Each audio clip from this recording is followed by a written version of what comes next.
기도로 시작하겠습니다. 하나님,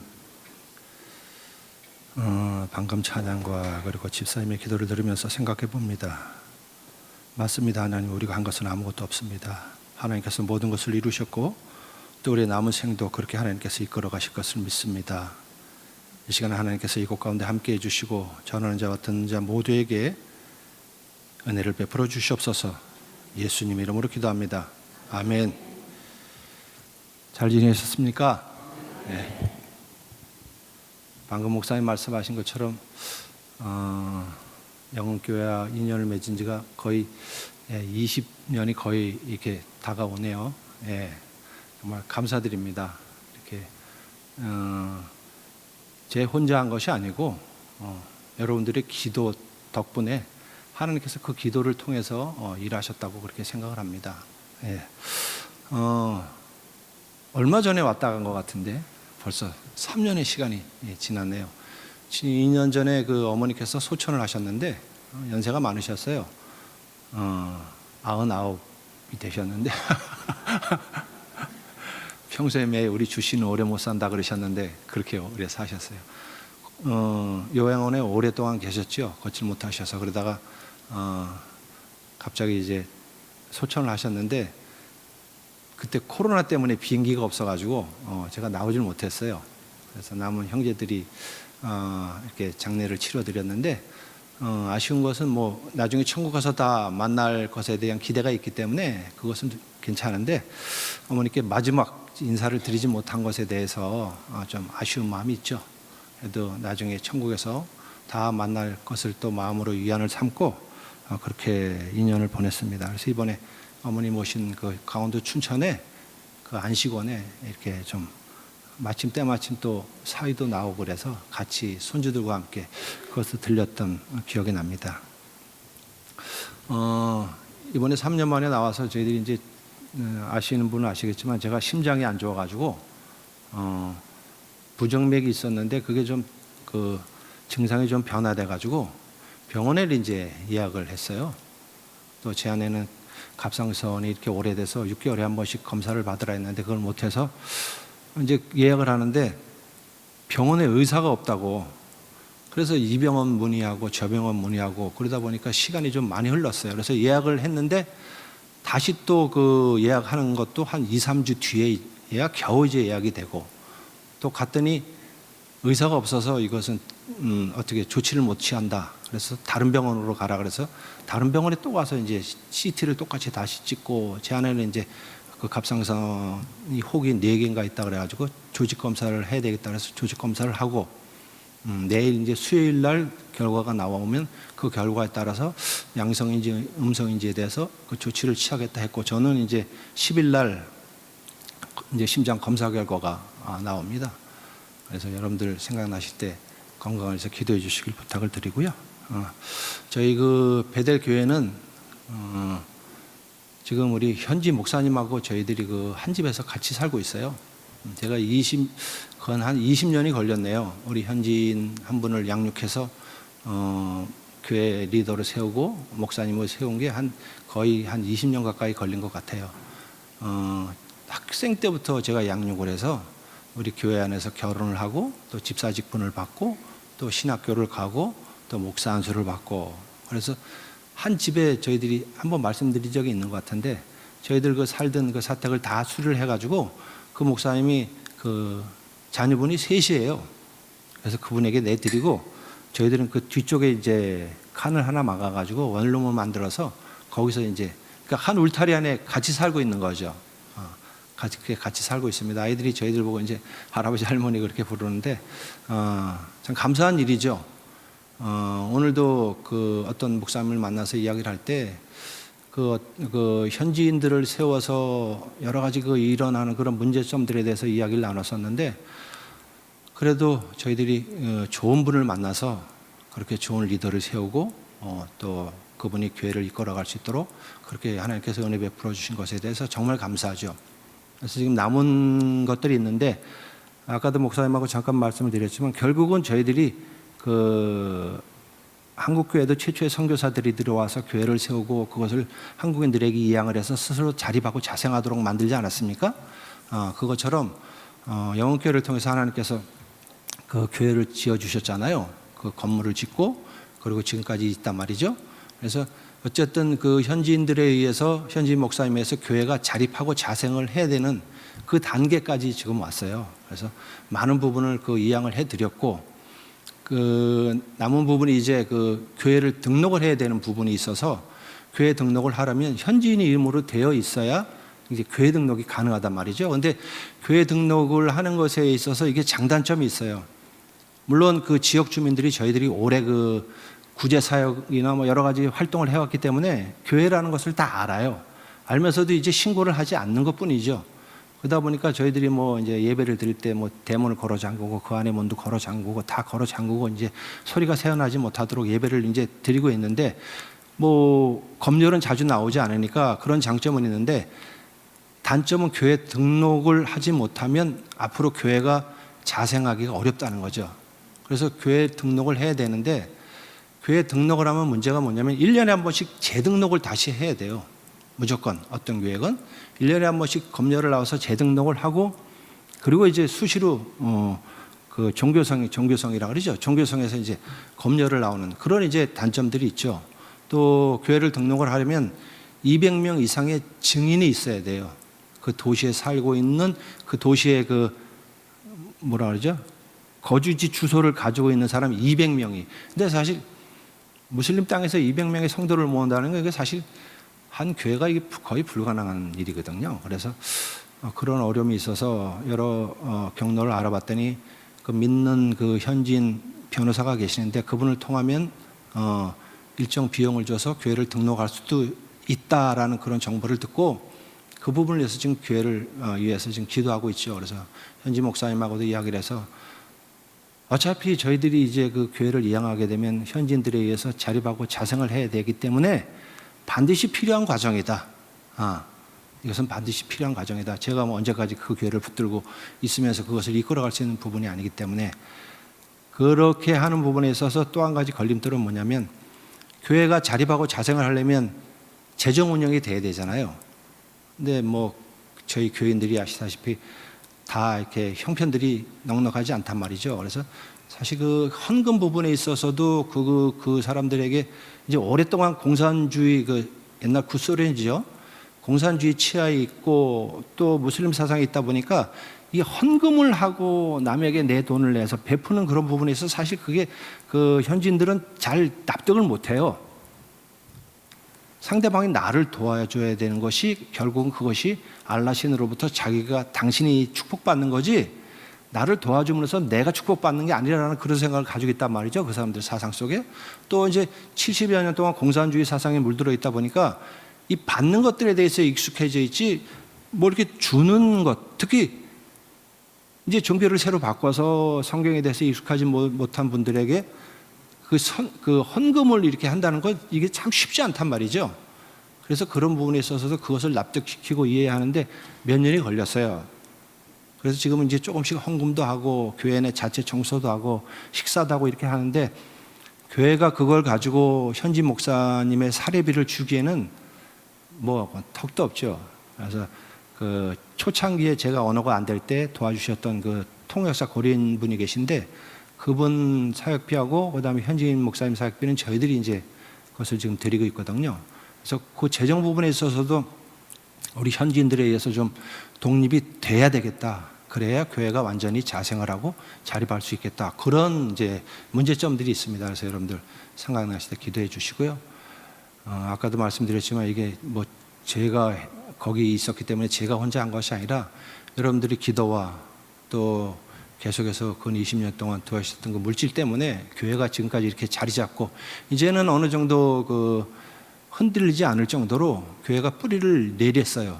그래서 성장하는 지금 과정에 있어서 생각나실 때 더 좀 기도해 주시고 또 한번 감사하다는 말씀을 또 전합니다. 오늘 그 말씀은 이 설교라기보다 제가 그 좋아했던 그 미국 목사님이 계셔요. 혹시 들어보신 분 계신지 모르겠지만 팀 켈러라고 작년에 돌아가셨죠. 아직 그 70몇 세든가 75세인가 6세 되셨는데 돌아가셨어요. 그분이 그 뉴욕의 그 화이트 칼라들을 대상으로 교회를 개척해가지고 크게 아주 성공하신 분이란 말이죠. 그분이 쓴 책 중에 탕부라고 있었어요. 우리가 오늘 본문의 내용이 탕자잖아요. 아마 예전에 제 기억으로는 여기서 이 내용을 가지고 연극을 했던 그런 기억이 있어요. 탕부 하나님, 탕자가 아니라. 그래서 그 책을 제가 읽었던 게 이렇게 가슴에 많이 기억에 남아 있어서 같이 좀 여러분들하고 은혜를 나눴으면 좋겠다 해서 잠깐 좀 나누도록 그렇게 하겠습니다. 여러분, 성경이 이 누구를 위한 책일까요? 왜 하나님은 이 두꺼운 성경책을 그 수많은 시대와 또 시간들을 거쳐서 왜 이 책을 쓰셨을까요? 무엇을 목적으로? 그럼 다시 질문 드려볼게요. 성경에 제일 많이 나오는 단어가 뭘까요? 우리가 그 반복되는 단어 또 많이 나오는 단어를 보면 이 성경이 무엇을 이야기하고자 하는지 우리가 알 수 있지 않을까요? 그래서 제가 인터넷에서 검색을 해보니까 제일 많이 나오는 단어가 뭘 것 같습니까? Lord, 주님입니다. 주님. 네. 주님이란 말이 7759회가 나와요. 그리고 두 번째로 많이 나오는 단어가 God, 하나님이란 단어가 3977회. 그래서 사람은 얼마나 나오나 하고 봤더니 2083회가 나오는데 한 6위 정도의 자리를 차지하고 있다는. 그러니까 결국은 우리가 성경을 봐도 태초에 하나님이 천지를 창조하시니라. 그리고 마지막 계시록 21장 마지막 절에 보면 아멘 주 예수의 오시옵소서, 주 예수의 은혜가 모든 자들에게 있을지어다. 아멘 하고 끝나잖아요. 그러니까 결국은 하나님 이야기를 시작해서 하나님 이야기로 끝난다는 말이죠. 우리가 그 잘 아는 요한복음 15장 5장 말씀도 그거죠. 나는 포도나무에 너희는 가지니 저가 내 안에 내가 저 안에 있으면 사람이 열매를 많이 맺나니 나를 떠나서는 너희가 아무것도 할 수 없느니라. 근데 저희들 그 보고 있는 그 러시아 성경은 라틴어에서 직접 번역이 돼서 굉장히 그 번역이 잘 돼 있어요. 뭐 더 한국 성경이 틀렸다는 얘기가 아니라 좀 더 이렇게 가깝게 번역이 돼 있죠. 그래서 찾아보니까 무슨 뜻이냐면 나를 떠나서는 너희가 아무것도 할 수 없느니라. 그 말뜻이 직역을 하면 나 없이는 너희들 아무것도 아니고 아무것도 할 수 없다. 그런 의미로 써 있더라고요. 응? 그러니까 그게 사실 맞는 거죠. 하나님 없이는 우리는 아무것도 아니다. 하나님께 붙어 있을 때만 우리의 가치가 인정이 된다는 거죠. 그러니까 모든 것이 하나님의 능력이고 하나님이 하시는 일이고 하나님의 영광을 나타내기 위해서 한다는 거죠. 그래서 시편 말씀에 보면 시편 19편에 보면 하늘이 하나님의 영광을 선포하고 궁창이 그의 손으로 하신 일을 나타내는도다. 날은 날에게 말하고 밤은 밤에게 지식을 전하니 언어도 없고 말씀도 없으며 들리는 소리도 없으나 그의 소리가 온 땅에 통하고 그의 말씀이 세상 끝까지 이르도다. 하나님이 해를 위하여 하늘의 장막을 베푸셨도다. 이런 말씀이 나오죠. 그러니까 오늘 이 말씀을 우리가 이러한 관점을 가지고 이 쓰여진 것이 하나님의 영광을 위한 것이다 라는 그런 관점을 가지고 오늘 본문을 보면 탕자 이야기하고는 좀 다르게 우리가 해석을 할 수 있다는 거죠. 그래서 그분도 그렇게 그런 관점으로 그 책을 쓰셨더라고요.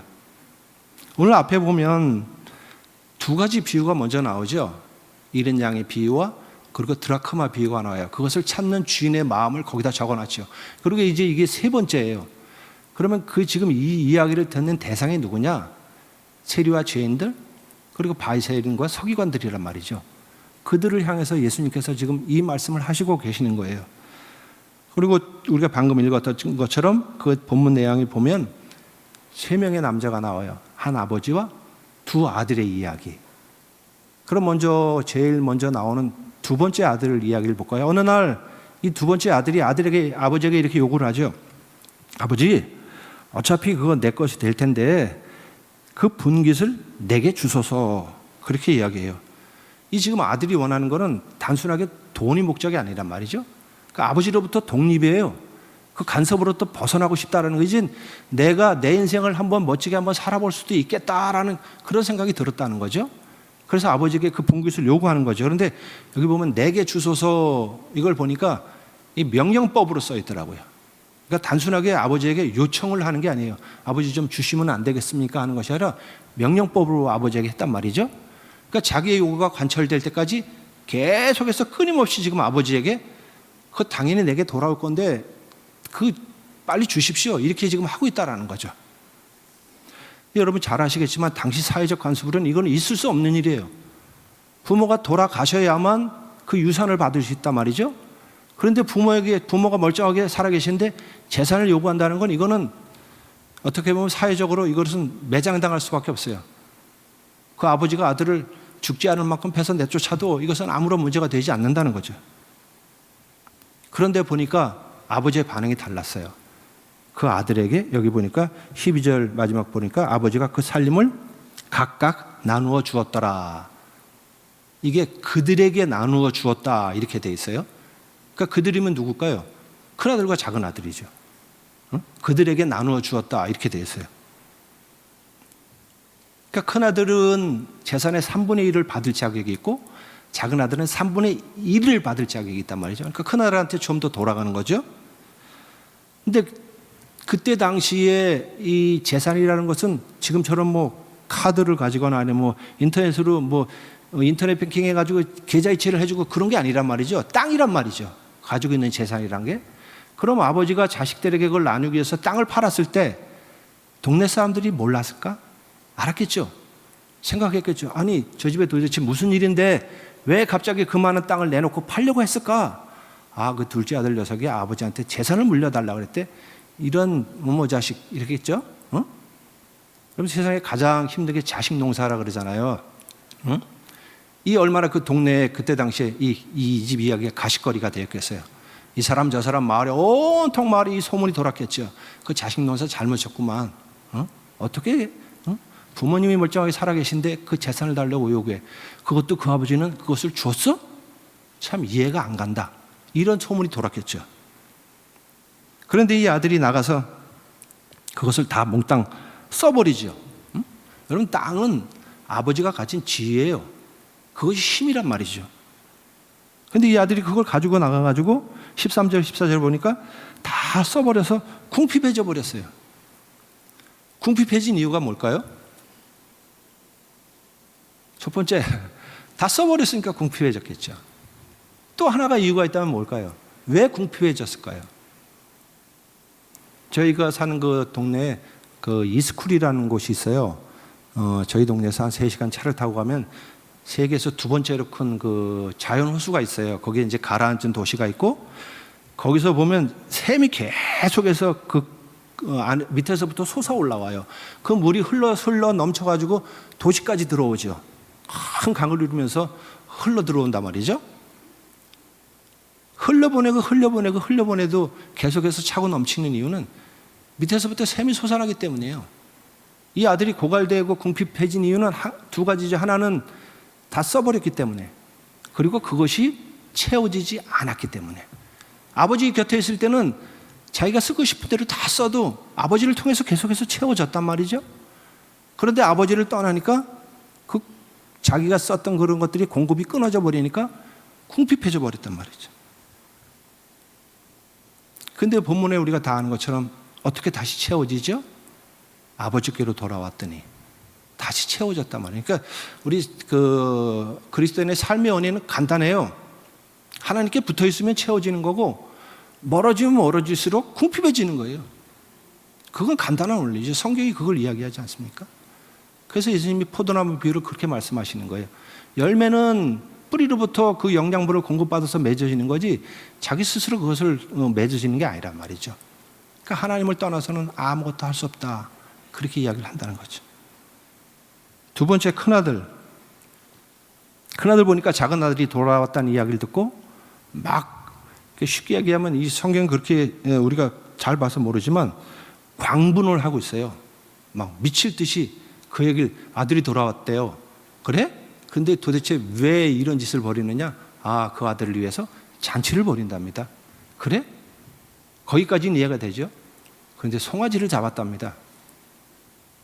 거기서 이제 이 아들이 이 정신이 나가기 시작하는 거죠. 이 아들이 분노한 이유는 첫 번째는 그거예요. 불공평하다는 거죠. 29절 보니까 아버지께 대답하여 이르되 내가 여러 해 아버지를 섬겨 명을 어김이 없거늘 내게는 염소 새끼라도 주어 나와 내 벗으로 즐기게 하신 일이 없더니. 자기가 그렇게 아버지께 충성봉사했는데 어떻게 이 아들한테 이렇게 할 수 있냐는 거죠. 이건 불공평하다는 거죠. 이미 벌써 저 동생은 자기 재산을 벌써 받은 재산을 다 탕진했단 말이죠. 그러면 지금 잔치를 벌이고 있는 재산은 누구 거죠? 큰아들 거란 말이죠. 예? 큰아들 거란 말이죠. 감히 재산을 탕진하고 돌아온 저놈을 위해서 내 재산을 낭비해? 이거는 납득할 수 없는 거죠. 내가 그렇게 아버지께 충성봉사했는데 나한테는 그렇게 안 하고 어떻게 이런 일을 할 수 있느냐? 이 광분하는 거란 말이죠. 이 아버지가 그냥 환대를 하는 게 아니라 너무 지나치게 그 돌아온 아들에 대해서 환대를 하는 것에 지금 화가 났단 말이죠. 그냥 잔치를 벌여도 그걸 참 듣기 힘들었을 텐데 거기다 속까지 잡고 뒤에 보면 또 이제 다른 내용이 나오죠. 응? 그런 것들을 보면서 큰아들이 참기 힘들었죠. 근데 여기 보면 이 아들이라 여기 보면 그 둘째 아들이 이렇게 얘기하죠. 이 아들이라고 원래 그렇게 성경에 돼 있어요. 이 아들 또는 그 영어에도 이 아들이 이렇게 돼 있는데 그 직역을 하면 이런 뜻이에요. 저희 러시아어는 친한 사람끼리 그 존칭을 안 써요. 너라고 쓰거든요. 그래서 하나님한테도 반말을 해요. 하나님한테 너라고 한단 말이죠. 우리는 하나님 하면 이렇게 막 존경심을 가지고 경외심을 가지고 이렇게 높여드리잖아요.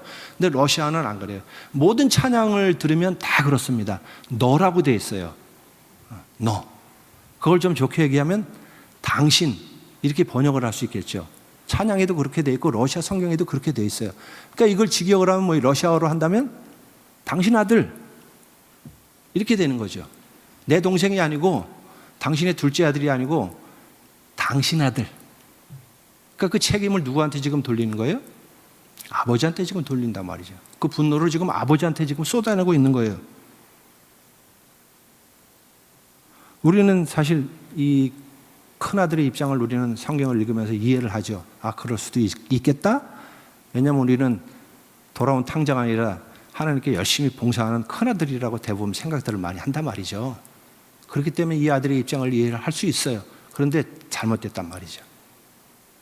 분노의 대상이 잘못됐단 말이죠. 그렇게 분노해서도 안 돼요. 그 이유가 뭐냐면 아버지를 섬겨서 내가 명이 어김이 없었다. 진짜 효도가 뭘까요? 저도 뭐 20여 년 동안 그 어머니 곁에 떨어져 있어서 참 이런 말 하기도 죄송스럽지만 저희 어머니가 올 때마다 늘 그랬어요. 이제 가지 마라, 가지 마라 그랬는데 우기고 갔죠. 그래서 결국은 마지막 임종도 지켜보지 못했지만 진짜 효도란 뭘까요?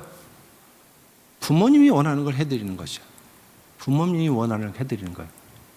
우리가 믿음이란 게 결국은 뭐냐면 어떤 분이 그 믿음에 대해서 신학적으로 이렇게 정리를 했어요. 믿음이란 하나님께 설득당하는 것이다. 우리가 아브라함을 보면 그 갈대아우르에서부터 하나님이 끄집어내셔서 하란을 통해서 그 가나안 땅으로 인도하시잖아요. 근데 아브라함이 처음부터 그렇게 하나님 말씀에 순종했던 게 아니잖아요. 기근을 피해서 애굽으로 갔다가 또 하나님의 약속이 안 이루어지는 것 같으니까 자기 아내의 말을 듣고 원래 그 몸종을 취해가지고 이스마엘을 낳고 또 자기 아내를 이웃 누이라고 쓰기 물론 그것도 맞는 말이지만 하나님의 약속을 계속해서 믿지 않았단 말이죠.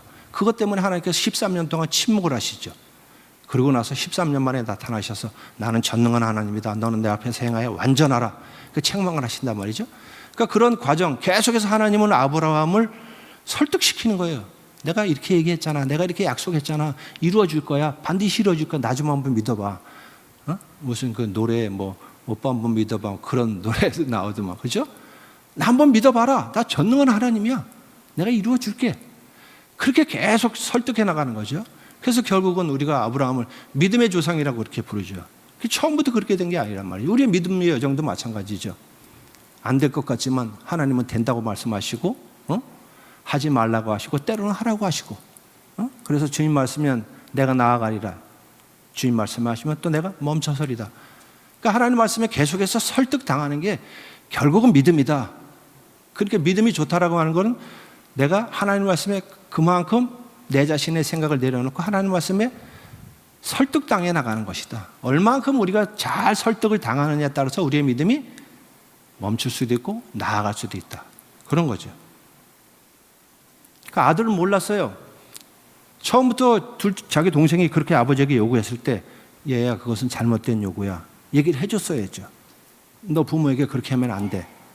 어떻게 네가 그럴 수 있니? 아버지를 생각해서라도. 근데 그런 얘기가 전혀 없단 말이죠.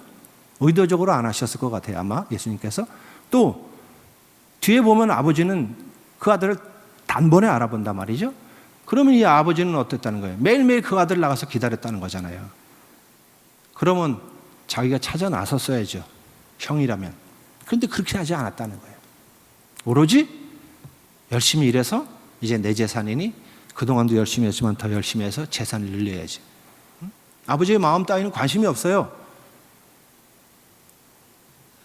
잘못된 거지. 마지막 아버지를 보면 그 둘째 아들이 그렇게 재산을 달라고 했을 때 그 아버지의 마음이 어땠을까요?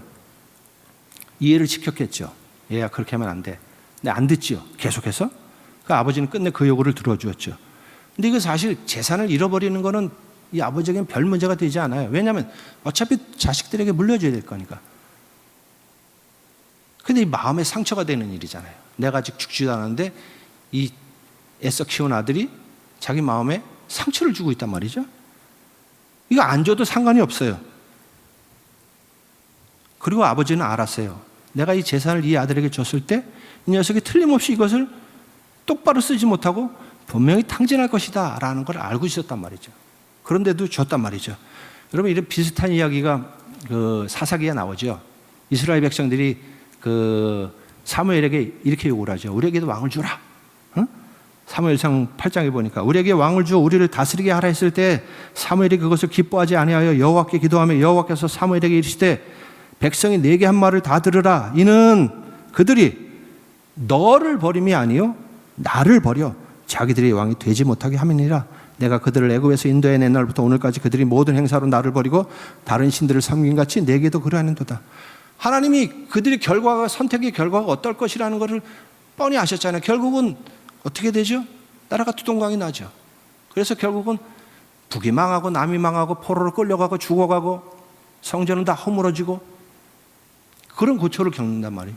원인은 한 가지예요. 하나님을 버렸기 때문이죠.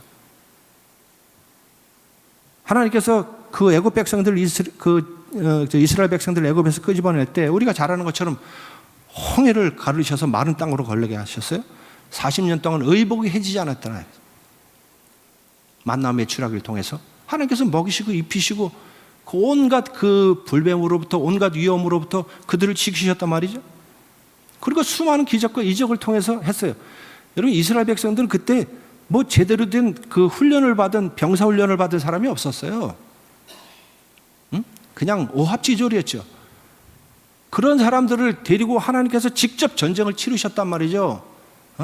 자연을 통해서 또 천사들을 통해서 우리가 잘 아는 여리고성, 예? 그 몇 바퀴 돌고 소리 한번 질렀다고, 예? 그 전차가 위로 다닐 만한 그런 아주 큰 성이란 말이죠. 그 성이 무너지지 않습니까?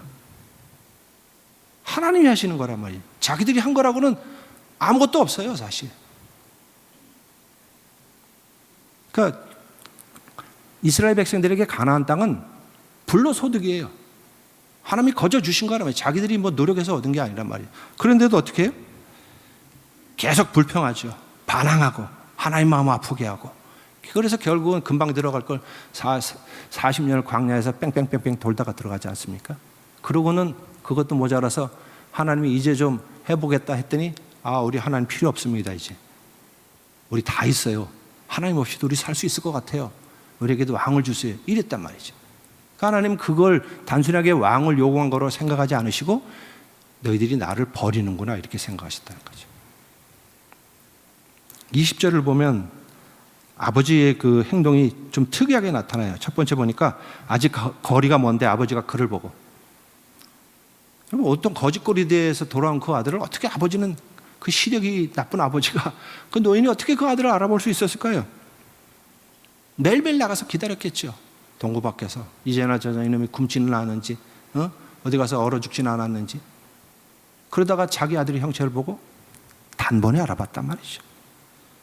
그리고 측은히 여겼다라는 거예요. 아버지의 명예를 손상시키고 지금 밖에 나가서 재산을 탕진하고 돌아온 아들이란 말이죠. 근데 그 아들을 아버지는 측은히 여겼다라는 거예요. 저 같으면 그냥 나가, 너 같은 자식 필요 없어. 근데 아버지는 그렇게 안 했다는 거예요. 측은히 여겼다는 거예요. 그럼 이 측은지심이 어디서 나오는 걸까요? 아버지이기 때문에 그런 거죠. 아버지니까 다 이해되고 용서되고 받아들일 수 있는 거예요. 그래서 아버지는 자식을 위해서 목숨을 버리기도 하죠, 부모들은. 세 번째 보니까 달려갔대요. 여러분, 당시 이 관습으로는 아버지들은 뛰지 않아요.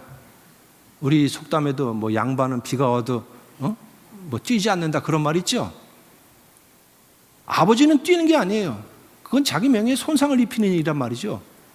동네 사람들이 보면 저 사람이 도대체 왜 저럴까 싶을 정도로 아들을 보자마자 달려갔다 그랬어요, 성경에 보니까.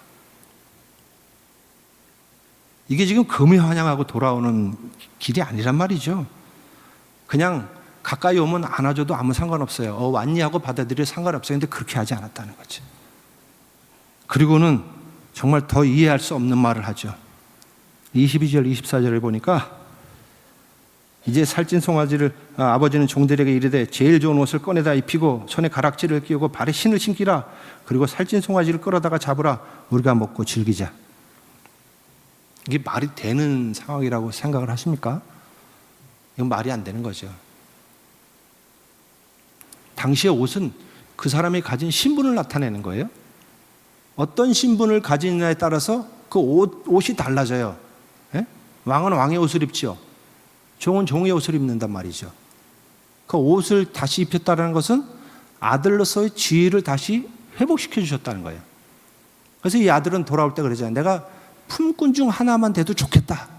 그렇게 생각했는데 아버지의 생각은 전혀 달랐다는 거죠. 그리고 가락지를 끼워줬어요. 이 가락지는 그 사람이 가진 힘이죠. 그 사람이 가진 힘을 나타내는 거예요. 어떤 지위를 가지고 어떤 권력이 있는가 그걸 나타낸단 말이죠. 그리고 신을 시켰다. 이건 뭐 우리가 잘 아는 것처럼 그 신이라는 것은 더러운 것을 덮는 거잖아요. 그 아들의 모든 허물을 덮어줬단 말이죠. 그렇게 아들을 맞아들였어요. 그리고 무엇보다 가장 큰 재산인 송아지를, 이 송아지는 그냥 웬만한 잔치에서 잡는 게 아니에요. 정말 특별한 잔치가 아니면 잡지 않는단 말이죠. 그런데 그 방탕하고 돌아온 아들을 위해서 옷을 입히고 가락지를 끼워주고 신발을 신기고 송아지를 잡았다. 그래서 큰 아들이 더 광분을 했던 거죠. 최선을 다해서 아버지는 그 아들을 맞아줬어요. 말씀을 정리해 볼까요? 오늘 말씀에 보면 예수님은 그 뒤에 얘기를 하지 않으세요. 결론을 짓지 않아요. 아마 거기에 모인 세리와 죄인들이나 바리새인들이나 율법학자 다 알았겠죠. 어떤 의미로 예수님께서 이 말씀을 하시는지. 그리고 오늘 보면 이게 뭐 탕자 이렇게 얘기하는데 이 탕이라는 뜻이 뭐 방탕하다는 그런 뜻도 있지만 과소비하다 그런 뜻이 있어요. 낭비하다, 과소비하다 그런 뜻이 있단 말이죠. 그러면 우리가 상식적으로 생각해 볼 때 아들이 과연 과소비를 했을까요? 아버지가 과소비를 했을까요? 아버지란 말이죠. 그래서 그 팀 켈러라는 분이 탕자가 아니고 이것은 탕부의 이야기다. 예수님도 그러셨겠죠. 그 탕자 이야기가 아니라 그 앞에 두 가지 그 비유를 섞어서 이 세 번째 이 비유를 말씀하시면서 말씀하시고자 했던 것은 결국은 그들을 향한 하나님 아버지의 마음이었단 말이죠.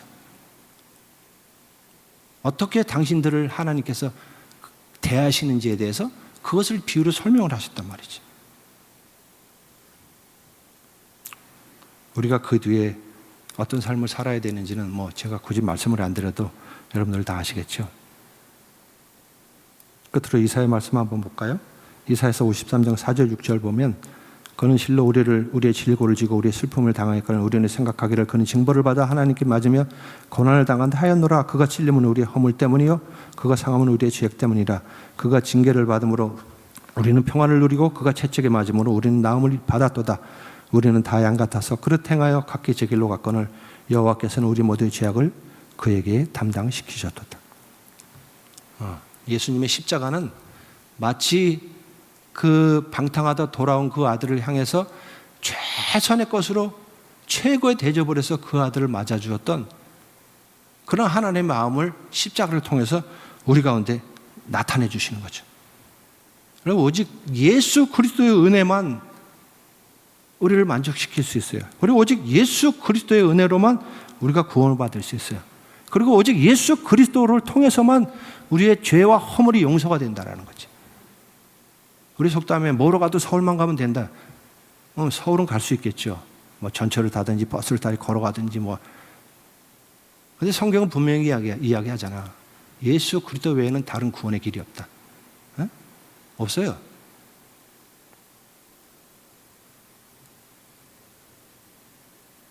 찬양 중에 뭐죠? 아주 제가 좋아하는 아침마다 듣는 찬양인데 거기 보면 주의 십자가 내게 말하네. 나는 영원히 용납되었네. 그래도 십자가가 그걸 말해준다는 거죠. 우리가 하나님으로부터 과거 지었던 죄뿐만 아니라 지금 짓고 있는 죄, 앞으로 지을 모든 죄까지도 하나님께서 그리스도 십자가에 못 박으셨고 우리가 영원히 주님 앞에 서는 날까지 우리는 용납된 자로 살아간다는 거죠. 그 은혜를 알면 오늘 이 둘째 아들처럼 이렇게 우리는 못 사는 거죠. 여러분 마음속에 어떻게 들리셨는지 모르겠지만 제가 이 책을 읽으면서 받았던 그 감명을 조금이라도 여러분들도 같이 느꼈으면 하는 마음에서 같이 좀 나눠봤습니다. 기도하겠습니다.